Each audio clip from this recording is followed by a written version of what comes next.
Welcome back to the English Conversation Journal. I'm Zumi, and I am absolutely thrilled you're joining us today. If you've ever felt like you were drowning in a sea of emails, spreadsheets, and urgent Slack messages, this episode is specifically for you. And I'm Ethan. Hello, everyone. Today, we're tackling a topic that isn't just about English, it's about survival in the modern workplace. We're talking about the art of asking for help when you are completely overwhelmed. Oh, Ethan, I love that perspective. Survival is the right word. I think we've all been there. That moment when your boss walks over or sends that one more thing message, and you feel your heart sink because your plate is already overflowing. That's a great point, Zumi. It's a universal feeling. But for those navigating this in their second or third language, the stress is doubled. You don't just worry about the work, you worry about how to say you can't do it without sounding incompetent or lazy. Exactly. That's the fear, right? If I say I'm overwhelmed, will they think I'm weak? Will they think I can't handle my job? Precisely. So today, we're going to break down the psychology of why we stay silent, look at the cultural nuances of help, and give you a massive toolkit of diplomatic phrases to protect your time and your sanity. Let's dive deep. Why do we wait until we're burning out before we speak up? It often comes down to the competence paradox. We believe that being a high performer means saying yes to everything. In many cultures, especially in highly hierarchical ones, saying no to a superior is seen as a sign of disrespect or a lack of commitment. That is so true. I've noticed that in many Western corporate environments, there's this hustle culture where being busy is a badge of honor. But then you have the emotional triggers, fear of judgment, the imposter syndrome telling you everyone else is handling it fine. Right, but here's the shift.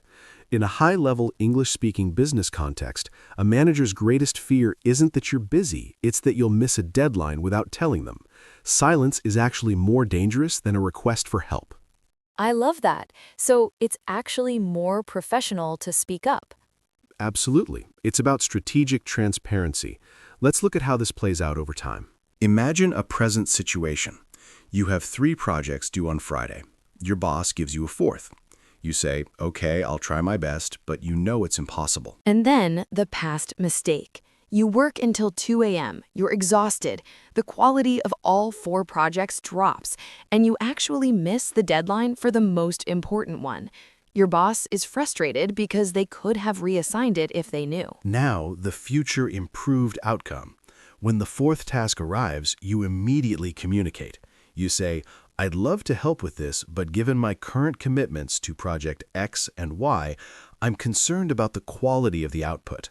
Can we look at the priorities together? That sounds so much more empowered. It's moving from I can't to let's prioritize. Okay, Ethan, let's get tactical. Our listeners need the words. If I'm feeling the weight of the world, how do I start that conversation? Let's start with the priority pivot. This is the most professional way to push back. 1. The priority pivot. Diplomatic phrases. I want to make sure I'm focusing on what's most impactful. Between Project A and this new task, which should I prioritize today? Why it works, it shows you care about impact, not just doing less. My current capacity is fully committed to the end-of-month report. If this new task is a priority, which of my current tasks should I move to the back burner? Why it works. Back burner is a great idiom for lower priority. To ensure the quality of my work remains high, I may need some support with Task X if we want to hit the Friday deadline. Why it works? You are framing the help as a quality control measure. Oh, I love capacity. Using the word capacity sounds so much more professional than saying I'm too busy. Exactly. Busy is emotional. Capacity is operational. Now, mastering modal verbs. One of the quickest ways to sound more diplomatic is through modal verbs like could, might, and would. They create linguistic distance, which softens the request. Blunt, I need help. Diplomatic, I could really use some support on this if someone would be available to assist. Blunt, I can't do this by Friday. Diplomatic, it might be difficult to complete this by Friday given the current workload. Would we be able to adjust the timeline? Blunt, I have too much work. Diplomatic, I'm currently at full capacity. Blunt, you keep giving me things to do.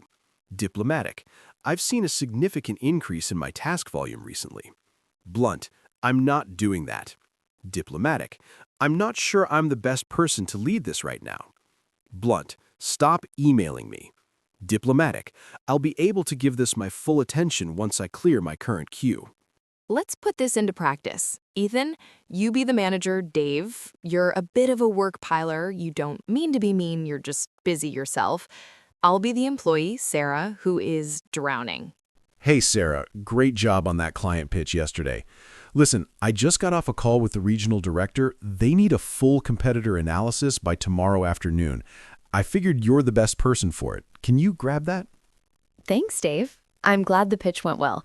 Regarding the competitor analysis, I'd love to dive into that, but I'm currently in the middle of the Q3 budget reconciliation, which you mentioned was the top priority for this week. Oh, right, the budget. But this directed request is pretty high profile. I completely understand. To make sure both get the attention they deserve, should I pause the budget work to focus on the analysis, or would it be better to see if someone else on the team has the bandwidth to assist with the data gathering? The budget can't wait either. Let me check with Mark. He might have a few hours free to help you with the data part. Would that help? That would be a huge help. If Mark can handle the data pull, I can definitely finalize the analysis by tomorrow. Wow, that felt so much better than just saying, I'm stressed.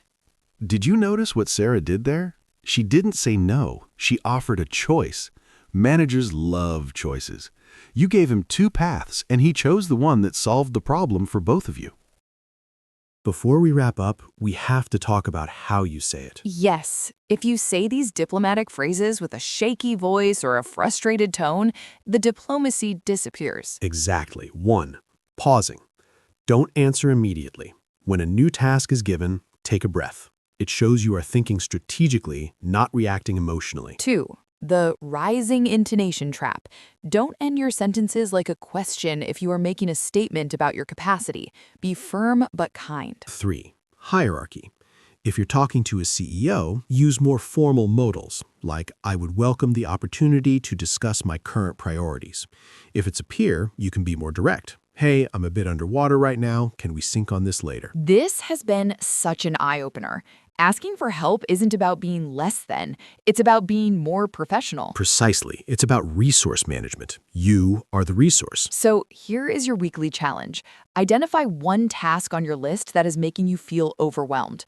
Use one of our priority pivot phrases to talk to your manager or a teammate about it this week. Just one. See how it feels to communicate your capacity. You might be surprised at how supportive people can be when you give them the chance to help. We believe in you. If this episode helped you, please hit that like button, subscribe, and leave a comment. Tell us, what is the hardest part for you when asking for help? We read every comment.